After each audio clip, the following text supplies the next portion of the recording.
Welcome to 1M3Y, a personal development podcast where we share about how to achieve your goals and speak to successful entrepreneurs and other key opinion leaders. My name is Joe. And I'm Kerwin.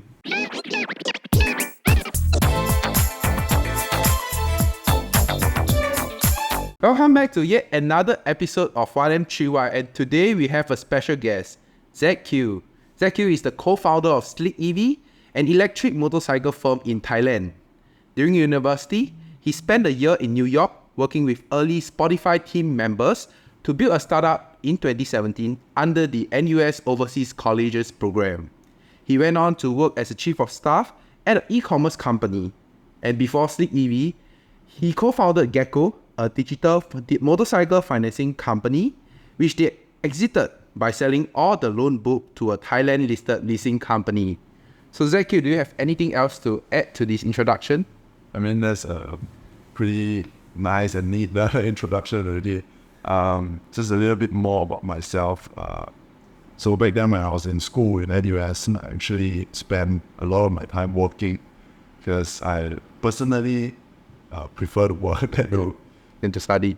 Not to study, right? To do homework assignment. Yeah. And so I actually spent a year in Klook as well. First landed in Singapore. This was back in 2016. So I was doing like 4 days at work and then 1 or 2 days in school, like pack everything together into one. That's the good thing about university, right? They let you schedule everything. Yeah. So that was what I was doing. And then subsequently I left for New York, like what you mentioned, for Emerson. And fast forward to today, now I'm running an EV company. Yeah, and that was quite a lot. And actually, I think university is a good time for all of us to just go and try new things, get experience. So that's what I'm also doing now. Nice. So, a 4-day work week, how do you manage? actually, it's more like a part-time thing. My role in Klook was intern part-time. Okay. But because I enjoyed it so much that I try to pack all my classes and materials to like Thursday and Fridays. And if I were to pack them, maybe I put it in the evening. So like 4 p.m. class, 5 p.m. class. So you have the day.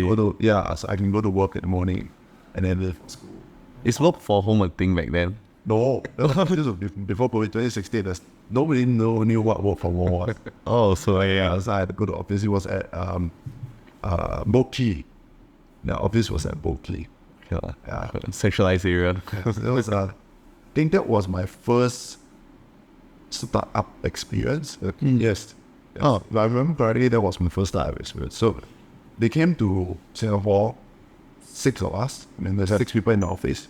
And it was, our group is basically back then, they started the company here, 6 of us, very small, very tight, and just trying to bootstrap our way through. Do you think like that so-called experience working in like an early stage startup what sort of made you want to continue this route as an entrepreneur? Actually, yes, it does make a lot of, I think, mental impact.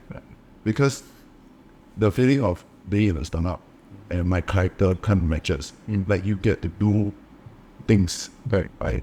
There are no rules. Right, no There's basically no rules. It's like, how do we increase users? And then we just do whatever it is. Okay. I went to every single door on NTU's dormitory to hang a flyer to get them to participate in Halloween horror nights. I have reached out every fall and NUS. And basically there's nobody tell you, okay, you do this, you do that. I mean, there are planning involved, but I guess you get a bit experimental. Creative, creating videos. Somehow I appeared in a couple of videos where like it's not even me. Okay, then maybe I just want to ask, so what motivated you then to be an entrepreneur in the EV industry?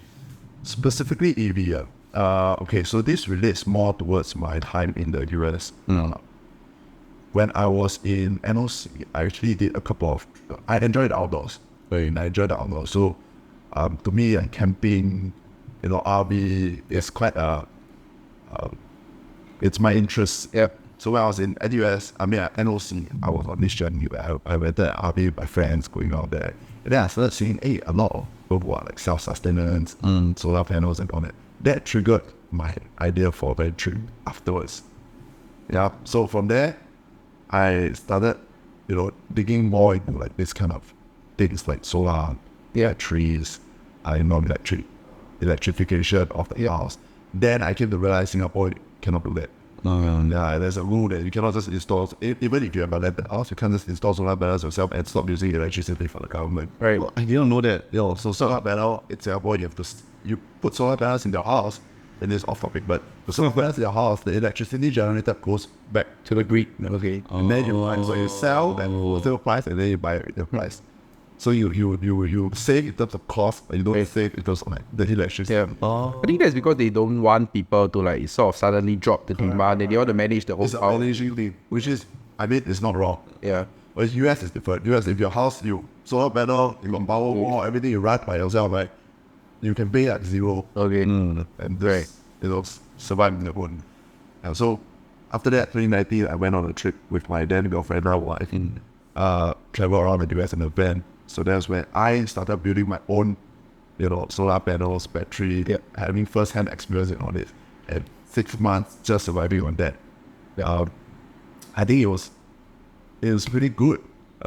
It kind of made me realize that energy source can be sourced this way, much cleaner. Don't have to go petrol station. Yeah. I mean, of course, that time don't have an EV van, so my van was still running on gas, right? And it triggered me to think deeper into like eco-friendliness, green. So I was looking into this before. So fun fact, before I actually dive into EV, I was looking at solar. I was looking at solar. For vehicles also? Not for vehicles. Because I learned about solar through that adventure. Yeah.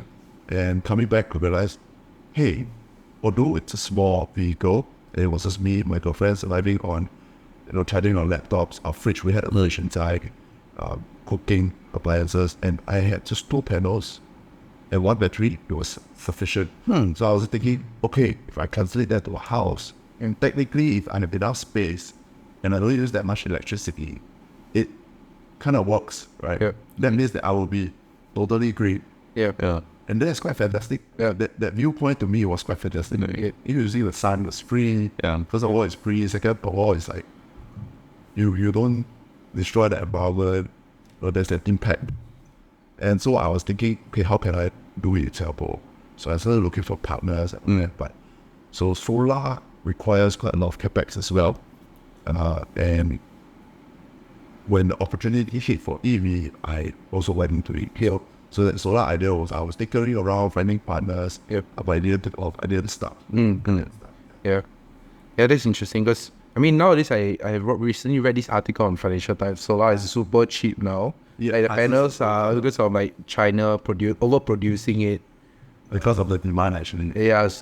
So I think it's actually driving the price also. It's good.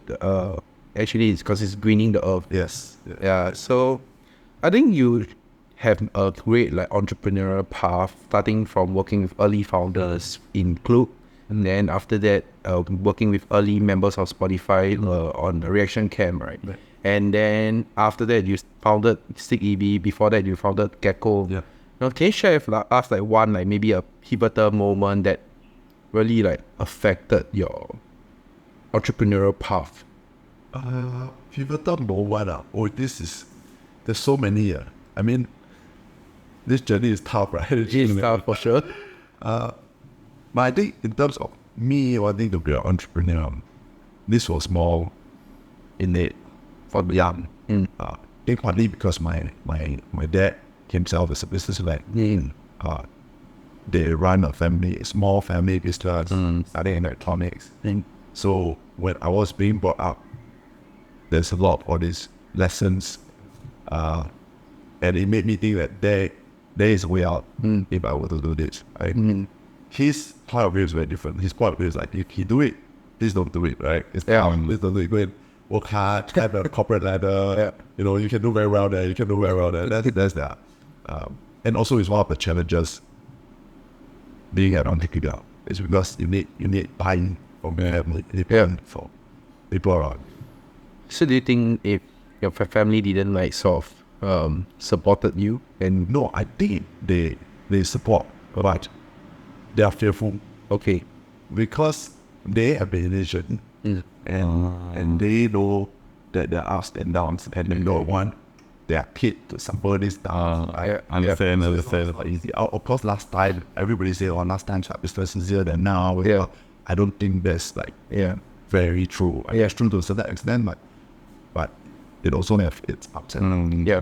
I think also we were speaking to some people, someone recently, Nilesh, right? He was saying that if like you are not able to be resourceful and start a business with little resources, then even you have everything, then you might not be able to like do it too. And I think when you talk about like challenges, that's the first thing that comes to my mind. Yeah. You know, thinking inside the box before thinking outside the box. Yeah. Resourcefulness is actually very important. Yeah. Because when you're on your own, you need to count on others as well, right? Yeah. I mean, resourcefulness does not necessarily means just money or network, because sometimes it doesn't translate into things that happen in business. You can have money, but if you use it wrong, then or you can have network, but the network will help you, or help you in unproductive manners. Yeah. And it also affects your whole effectiveness. Right. Yeah. Then how do you overcome it? Or like say there's a lot of like issues like a lot of telling you not to do this, fearful everything. How do you overcome that? Actually, it's very much a personal thing. You have to overcome it within, because people will never understand what you're doing. Like, I mean, that's how I feel it. Yeah. Is that there is always advantage, disadvantage in everything that you do, right? Also cons. In other people's point of view, is there will be a deadline, right? You will either be successful or you spend all this time wasting your time and making your half not very productive, useless life. And so for me, it's more of like I have to make sure I am confident of what then I can portray that to people around me. And it's a lot about communication. So I have to make sure that I have progress. So I think in terms of challenges, or you go back to pivotal moment, right? It's also during the down times. Down times are the hardest. Right? And that's what defines, to me, not myself, but if eventually I become an investor, to me, that's what defines a good entrepreneur. Can you share with us like one downtime or like it's something that you can share? I mean, it's basically when things are not going well. Yeah. Things are not going well, everybody will, it will be very pressurizing. It will be very stressful. And there was one point of time where, okay, business is not doing that well. We're trying to raise funds. I took up loans, all into the company. And then meanwhile, my wife is pregnant, going to have a baby. And then family is asking me like, what, there's a lot of things going around. And meanwhile, my job now is to basically solve what's happening at the company first. Yeah. And a lot of all these influences or comments will make you feel very stressful. Yep. Like, because for people to believe in you, it's also quite difficult. Yeah. So what makes you push through those, like, what's your main source of like? Actually, it's a lot about me, my partner, and my wife. Really believing in the outcome. Right. Believing in what would happen if things would turn around, right? Because the decision is quite straightforward. Well, when times are bad, you give up, or you move on, or you break through it. Yeah. Or if you break through it, what are the repercussions? And break through it. And then the thing about breaking through this is, I want to break through it, not my family. Yeah. But I bring them on board voluntarily. Yeah. And if that's the case, then how it's going to work? So actually, single entrepreneurs, there's pros and cons again. Yeah. You're on your own, but you don't have the burden of family around you. Yeah. But you don't have the support of family around you. Yeah. That's true. So you talk about a lot about family support Yes. and support of your business partner. Yes.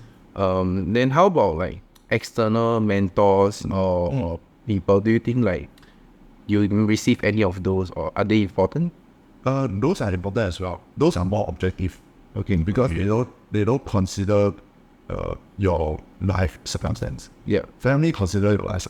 Your parents will tell you, hey, forget it, just go and find a job, just go work, do this, do that. Yeah. It's very much like a life choice. And then your immediate family, like my wife, will start weighing pros and cons, like, hey, we're gonna have kids coming along, money is gonna be tight, how do we manage, things like this. And people from the outside might look at it from a different angle and lens. It's more of like objective, your company, whether it's worth doing or not, is there a market for it? Yeah.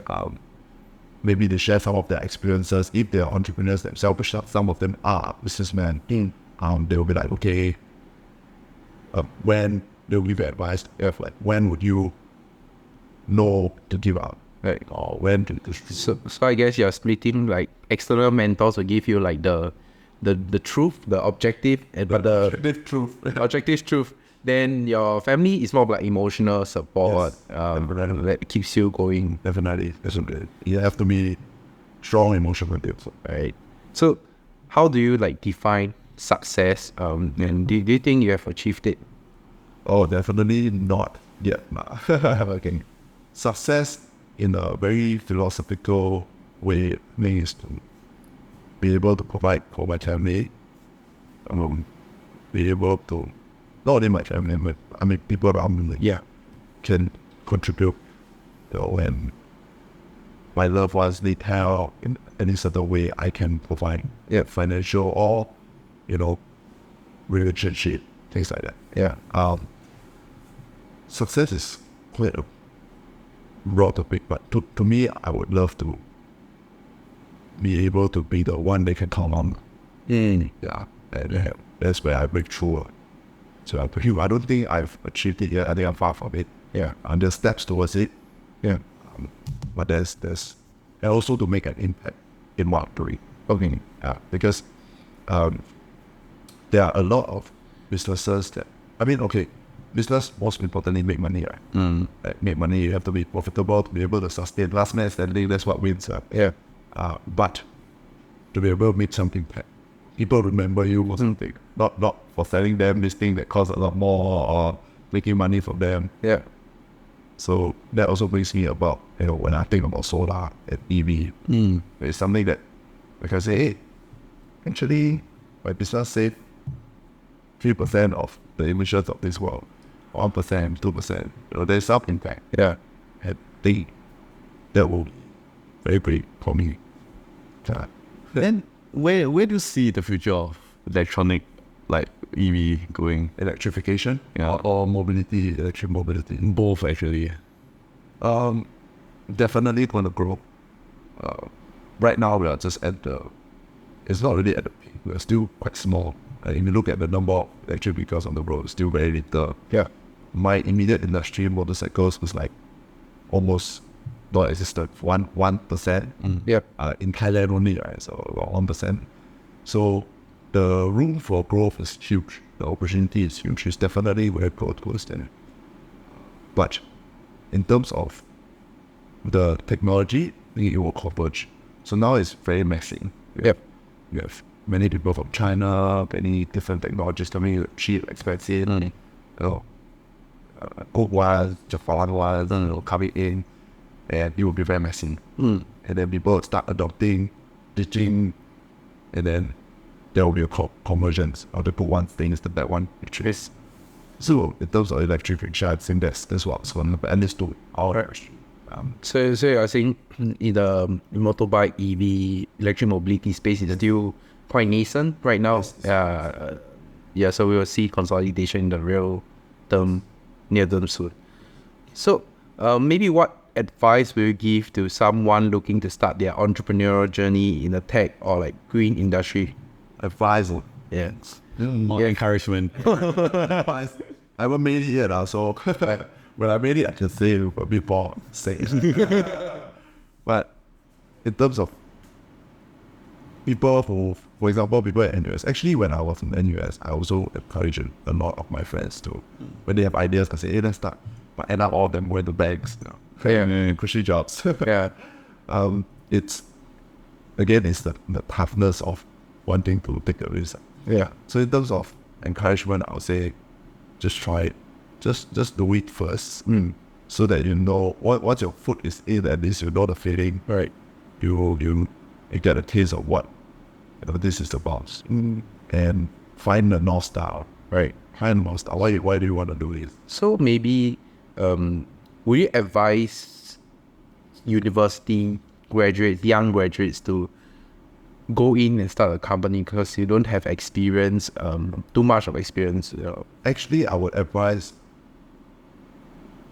It's a bit counterintuitive to think twice. Okay. To think not going, but to really think twice. Right. Don't dive just for the sake of doing it. Yeah. Really think about it, because when shit hits the fan, it's quite intense. Yeah. Very intense. And most of that shit will hit the fan. Yeah. Okay. Most of the time that happens. So also based on personal experience, I feel like having a little bit of background or track record in a sense would help in terms of your character building. Yeah. And also how people perceive you. Yeah. One of the challenges, again, repeating back to your question earlier, challenges is that many people in the world would kind of play down your experience. Right? So if you're somebody who is young, just out of school, no experience, no track record, then why would they trust you? And it's very normal. It's not like they're wrong, but it's very hard for you to say, just believe me, right? There's no substance, right? No substance. So you have to climb that hurdle itself first. Right. And to climb that hurdle is difficult, because nobody believes you, right? Then you got to push through, have some results, and say, hey, I already have that results. Now, breaking up, or now, this is what I can do more. Yeah. Okay. Well, thanks for sharing so much, and also thanks for letting us use your nice house and film this episode. Okay, this can be your official studio. How much will you charge us? I'm in Thailand anyway, all the time. Wow. Okay. Thanks so much, ZQ. And thanks for the viewers watching this episode. We actually upload our our podcast on Spotify and YouTube. And please support us and share it with people who you think will enjoy this. So thank you and goodbye. Hi, thanks.